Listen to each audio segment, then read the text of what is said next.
अस्सलाम वालेकुम दोस्तों, ड्रामा सीरियल बहकावे की आने वाली साथ बहुत ही दिलचस्प होने वाली हैं। अब शुरू होता है मकाफाते अमल, यानी कि हमने किसी के साथ बुरा किया है तो हमारे साथ भी वाकई ही बुरा होगा। जुबैर जो अपनी बीवी और बच्चों के साथ बहुत बुरा करता था, आज खुद बहुत बुरी हालत में पड़ा है और उसको पूछने वाला कोई नहीं है। उसके बाद बारी आती है सितारा की। क्या अपना जुर्म छुपाने के लिए क्या भाई जी के जाल में फंस जाएगी सितारा? सितारा जब देखती है कि भाई जी के पास एक पुलिस का बहुत बड़ा अफसर बैठा होता है, सितारा बड़ा डर जाती है और उनसे आके पूछती है कि पुलिस ऑफिसर आपके पास क्यों बैठा था।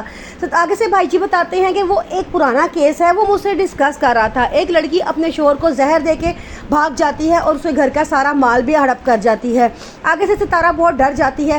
फिर भाई जी बताता है कि उस लड़की का नाम भी सितारा है। सितारा बहुत डर जाती है और उसे माफिया मारना शुरू कर देती है और कहती है कि किसी तरह आप मुझे बचा लें, सारी ज़िंदगी आपकी गुलाम बन के रहूँगी, जैसा आप कहेंगे मैं वैसा ही करूँगी। अब सितारा के बुरे वक्त शुरू हो चुका है। अब सितारा जानती है उसे भाई जी के अलावा और कोई नहीं बचा सकता। दूसरी तरफ जुबैर जो बड़ी बुरी हालत में अपने घर में पड़ा होता है, उसे कोई नहीं पूछने वाला होता है। वो देखता है कि सिद्रा बहुत रात को घर वापस आती है। वो अपनी मामा के पास जाता है और बड़े गुस्से में पूछता है कि सिद्रा इतनी रात को कहाँ गई थी? तो आगे से उसकी मामा कहती हैं असलम के साथ गई थी, तुम्हें क्या मसला है और तुम किस तरह अंदाज से मेरी बेटी से बात कर रहे हो? तो आगे से जुबैर कहता है कि आपको बड़ा दुख हुआ है ना, मैंने आपकी बेटी से किस तरह बात की है, और मेरी बेटियों से दिन रात हर कोई इसी तरह बात कर रहा है, तब तो किसी को कोई दुख नहीं होता था। उसकी मामा शर्मिंदा होकर अपने रूम में चली जाती हैं। अब सिद्रा का अगला जाल असलम होता है। वो जानती है कि असलम के पास बहुत पैसा और बहुत जायदाद है। वो असलम को फंसाने की कोशिश करती है। वो काफ़ी टाइम असलम के साथ स्पेंड करती है। असलम उसको झूठे दावे देता है। वो कहता है कि मेरी पहली बीवी अपनी माँ के घर ही रहती है, उसका बहुत आलीशान घर है जिसको बनाने वाली कोई औरत नहीं है। वो चाहता है कि उसके घर में कोई ऐसी लड़की आ जाए जो उसे मोहब्बत से भर दे। आगे से सिद्रा बड़ा खुश होती है और मम्मा को सारी बातें बताती है। उसकी मम्मा कहती हैं क्या तुम उसके घर तक पहुंच गई? सिद्रा कहती है नहीं, मैं उसके घर नहीं गई, लेकिन उसने सारी बातें मुझे गाड़ी में ही बताई हैं।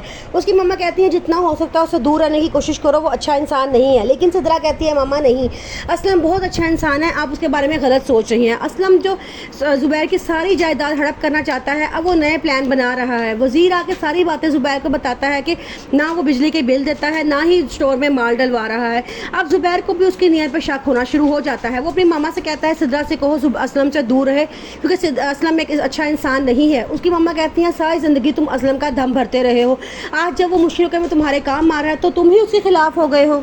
जीना जो अपनी बेटियों के साथ बड़ी खुशगवार ज़िंदगी गुजार रही होती है, उसकी बेटियां उसे कहती हैं कि मामा स्कूल में लोग हमसे हमारे पापा के बारे में पूछते हैं तो हम उनको सिर्फ एक ही जवाब देते हैं कि हमारी मामा ही हमारे लिए हमारी मामा भी हैं और पापा भी। ये बात सुनकर जीना को थोड़ी सी मुस्कुराहट पेश करती है और कहती है कि हाँ, ये तो आपने बिल्कुल अच्छा कहा है।